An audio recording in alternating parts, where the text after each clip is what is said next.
There are stories in football that roar, and there are those that bloom quietly, almost silently, until one day the world wakes up and realizes a masterpiece has been unfolding right before their eyes. And then, there is the story of Eberechi Eze, a London son whose greatness didn't arrive like lightning, didn't shout or force its way into the spotlight. It walked in gracefully, with a calm confidence, like a king who already knew the crown would find him. His rise isn't loud, it's divine. When you watch him glide across the pitch, his touch feather-light, his body following a rhythm only he can hear, you don't just see talent, you see elegance, you see soul, you see an artist disguised as an athlete, his socks rolled down, his posture relaxed, his movements effortless, like football isn't a game to him, but a form of worship. The ball doesn't sit at his feet, it bows to him. There's no panic in his play, no rush, no stress. Just control, just grace, just destiny unfolding with the softness of a sunrise. But before the Premier League lights, before the England anthem echoed around him, before the luxury lifestyle and soft-spoken aura of success, there were days nobody posted, days the world didn't see. Days when rejection felt sharper than winter air, when tears tasted like fear and prayer felt like the only oxygen he had left. A young boy in South London with a dream too big for his circumstance, yet too sacred to let go.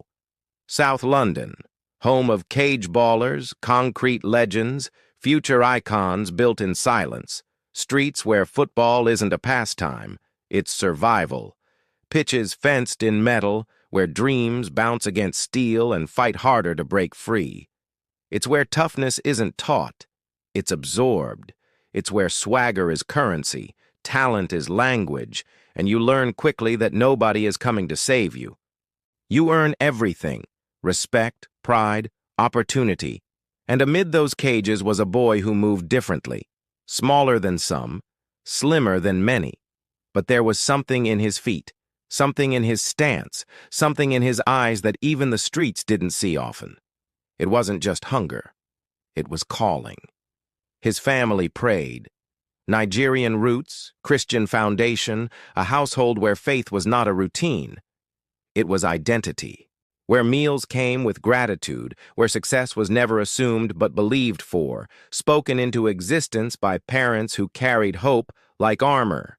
In that home, discipline wasn't punishment, it was love. Respect wasn't demanded, it was breathed. In that household, dreams were holy ground. And young Eberechi listened. He listened to God. He listened to purpose. He listened to the fire inside him whisper, "Keep going." Yet football can be cruel, even to the kind, even to the faithful. Arsenal? No. Fulham? No. Reading? No.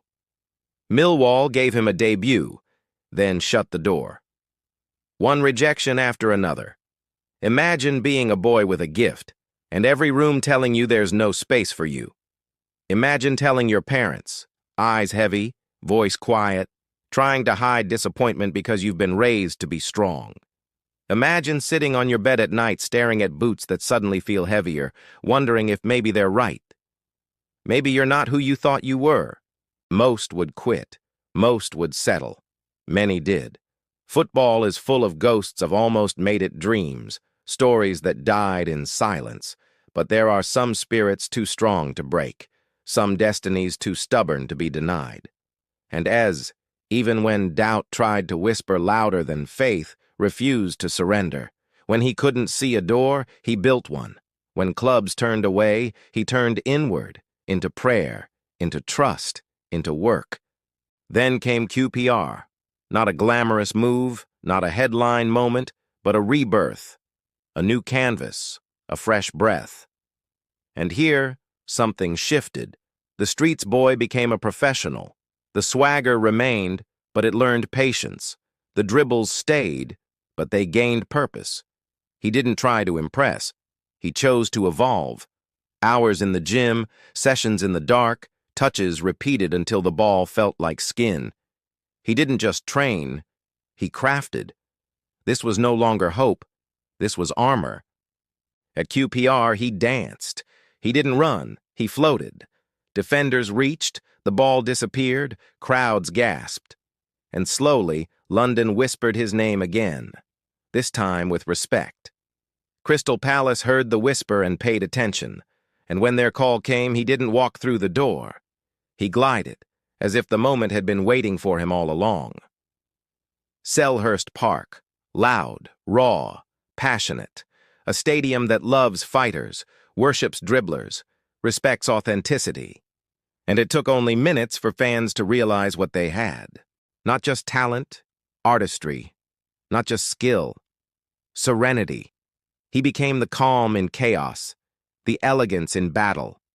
Every touch a reminder that football can still be poetry. Every shimmy a reminder that grace is a weapon too. But football success is not just sunlight. Injuries came, cruel, heavy, unfair, the kind that tests the soul, not just the body. The kind that asks, how much do you really want this? Surgery, rehab, silence. Loneliness inside gyms when teammates are under lights. Yet there he was, patient, disciplined, praying, working, believing, healing not just muscles, but mindset. Rise, fall, rise again, the rhythm of champions. And then, England, a dream bigger than childhood, a moment coated in pride and prayer, the national anthem playing, the badge on his chest, millions watching. But all he could hear was gratitude, not hype, not ego, just humble thanks whispered inside his heart. Every step on that pitch was a love letter to everyone who believed when the world didn't. Today, he doesn't carry fame like weight. He carries it like a responsibility. He speaks softly, dresses clean, walks with quiet confidence. Not here to chase the noise, not here to impress the shallow. He knows who he is, and the world simply had to catch up.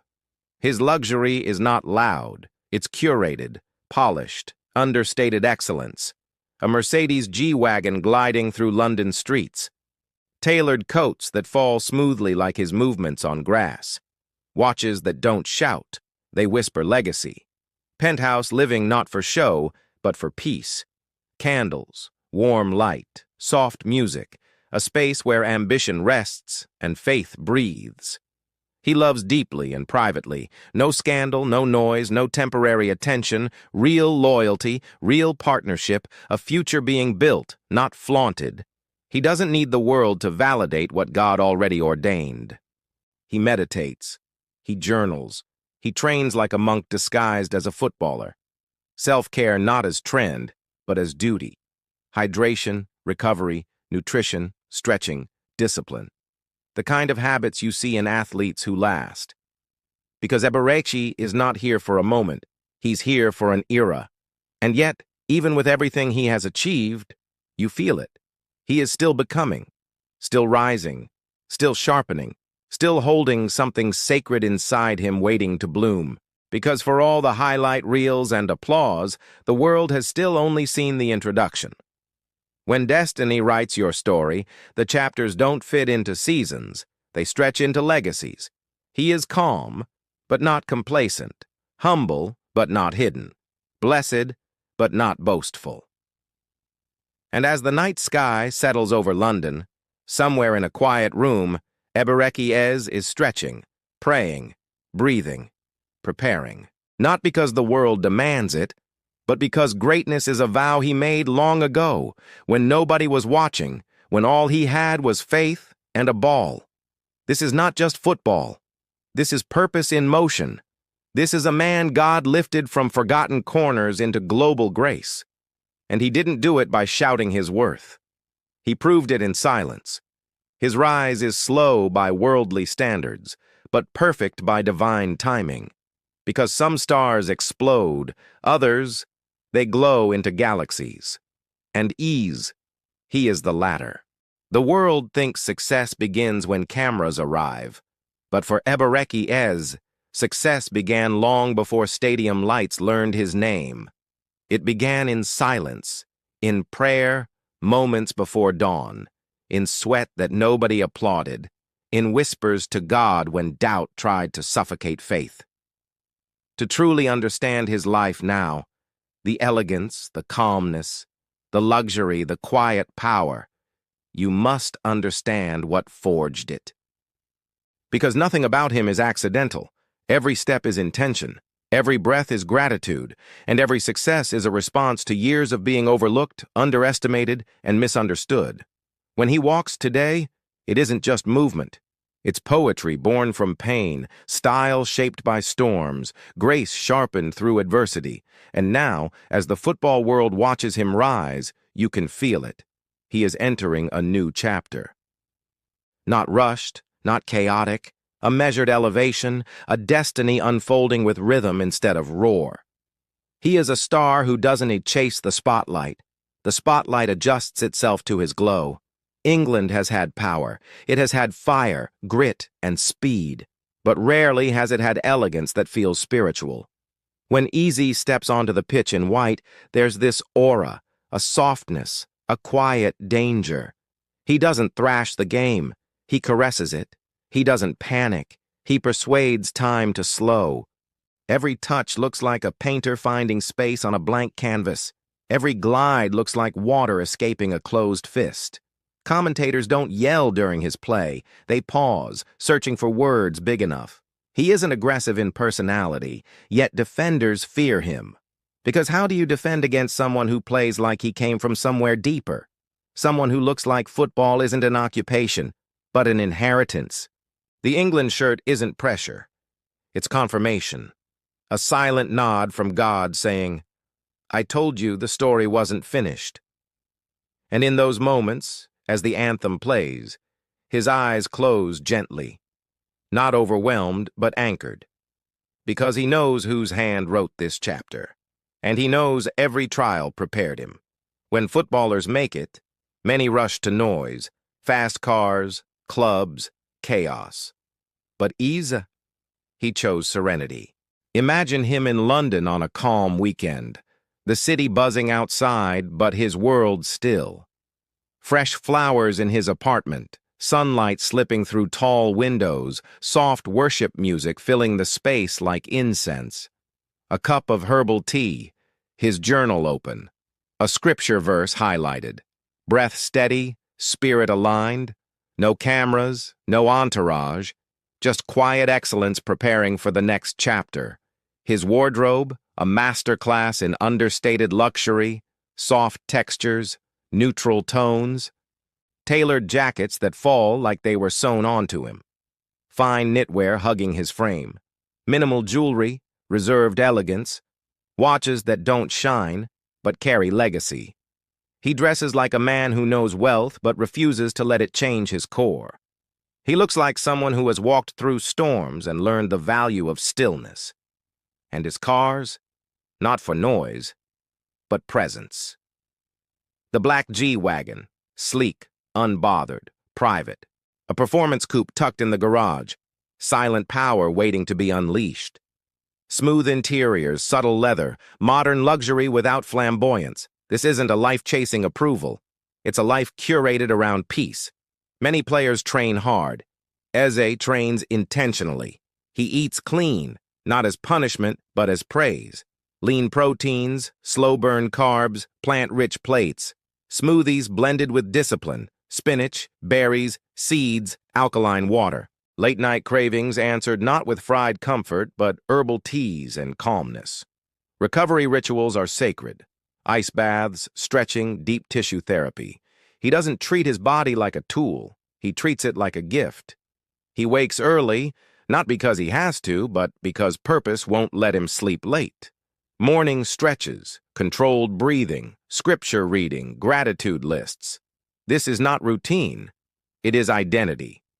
He trains like someone aware that millions of children are watching, learning how a king moves. And kings don't rush. They prepare. Football isn't the only art inside him. He loves music, the kind that touches soul, not charts. Smooth R&B, mellow Afro beats, Isaiah Rashad-type calm, Maverick City worship for grounding. His playlists reflect his personality, deep, calm, cultured, intentional. He appreciates fashion, not trends, but style. Pieces that speak, design that whispers heritage, fabrics chosen like lyrics, thoughtful, layered, timeless. You see him in quiet art galleries, independent cafes, soft conversations at dinner tables instead of parties. Because creativity isn't something he switches on. It's in him. In a world where athletes become headlines for relationships, Ez chose differently. He chose private loyalty. A love nurtured behind closed doors. No theatrics, no scandal, no performance. A partner who understands purpose, not fame. A love rooted in God first, ambition second, lifestyle third, shared prayers, shared laughs.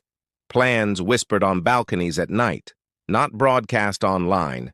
They don't post to prove love, they live it. And what's real doesn't need audience validation. Wealth didn't confuse him. It focused him. While some athletes chase moments, he invests in decades, property discussions, financial mentorship from quiet billionaires. Brand offers examined for value alignment, not hype. Future philanthropy sketched in his journal like architecture. His plans aren't loud. They are rooted. Because money doesn't change you.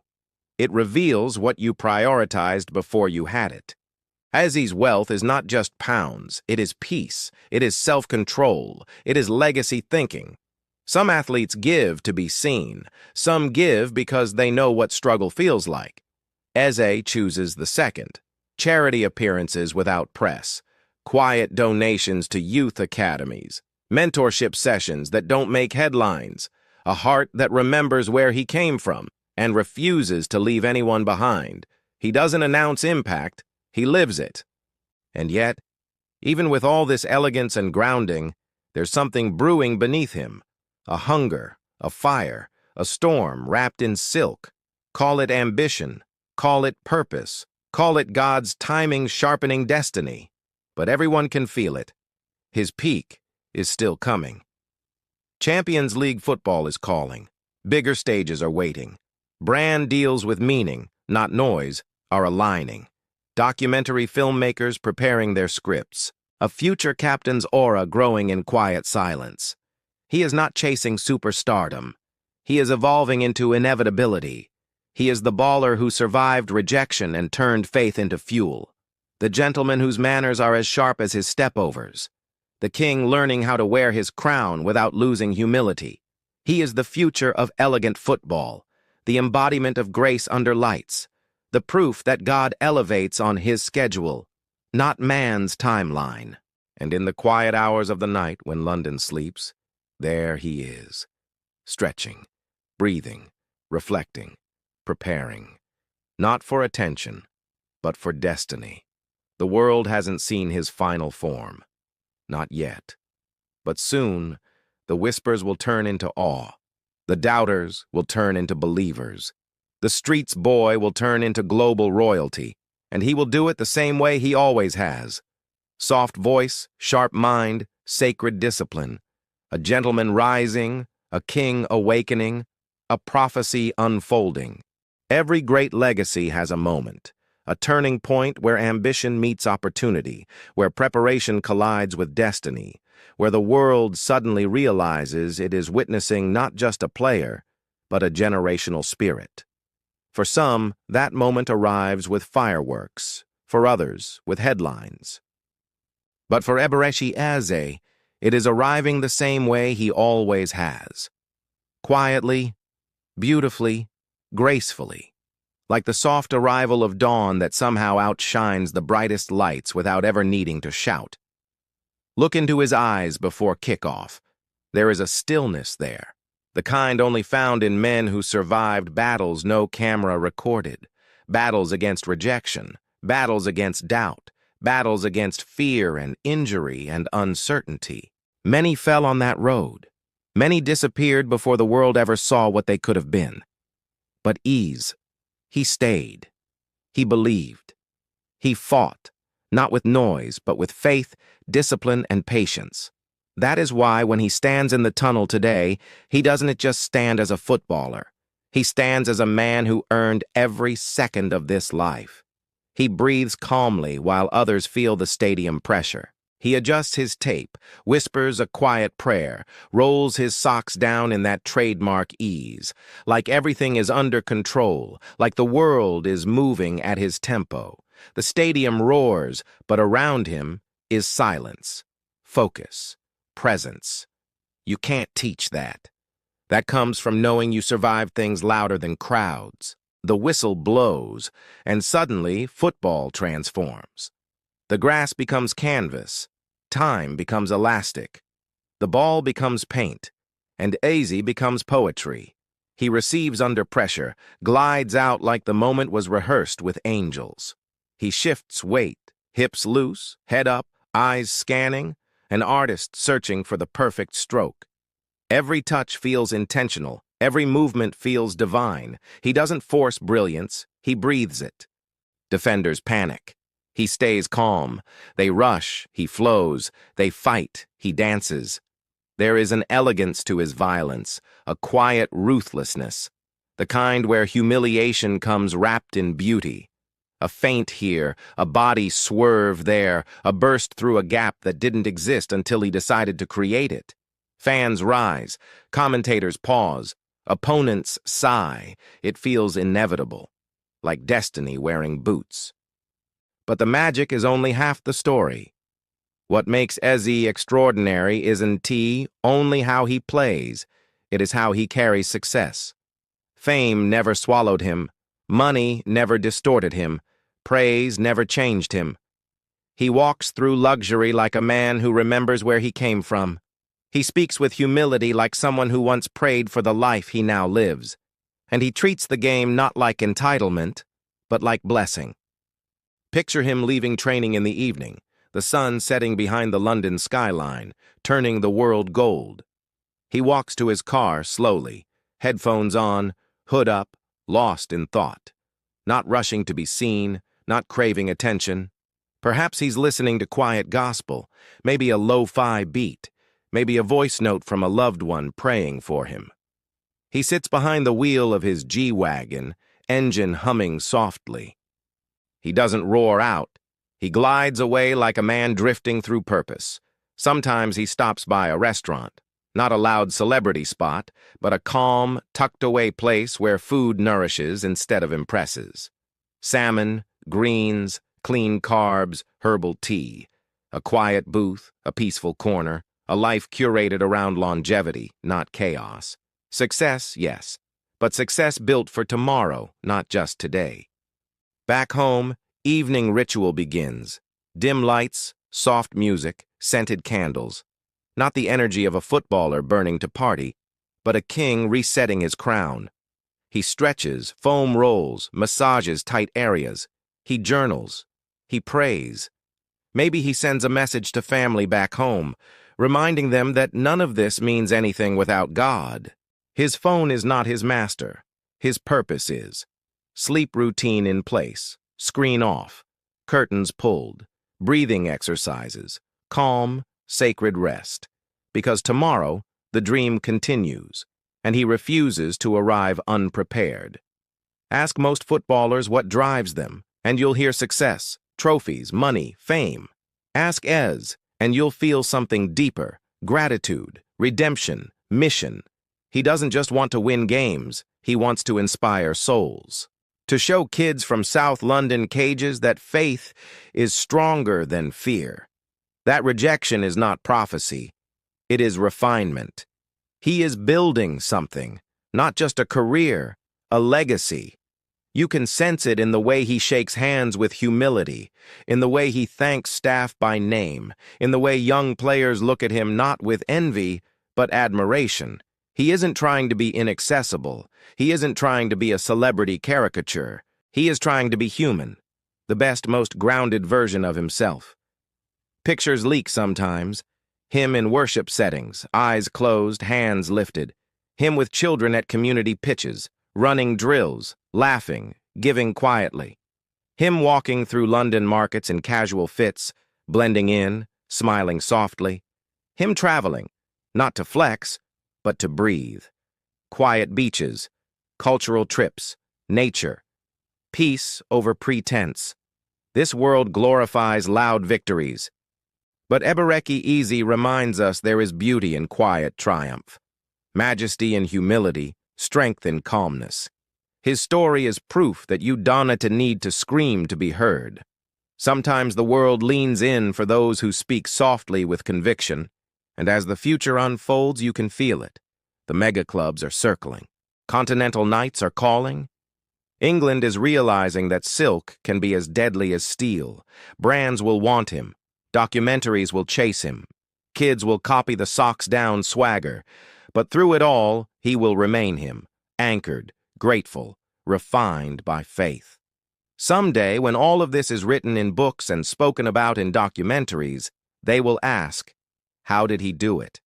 How did he remain so calm, so pure, so true in a world that rewards noise? And the answer will be simple. He never forgot who lifted him. He never forgot who he was when nobody knew his name. And he never allowed the world to rush his destiny. This is not the climax of his story. This is the ignition. The next chapter glimmers. Champions League nights, England leadership, global ambassador roles, foundations changing young lives, a future as one of football's most elegant storytellers. And when he finally looks back years from now, he won to measure his life by trophies alone. He will measure it by the peace he kept, the people he uplifted, the purpose he protected, and the truth he never betrayed. Because anyone can rise. But rising without losing yourself, that is art. That is legacy. That is Eberechi Eze, a baller, a gentleman, a king in progress, a destiny moving with grace. And to think the world once tried to overlook him. It didn't know it was overlooking one of God's most elegant answers.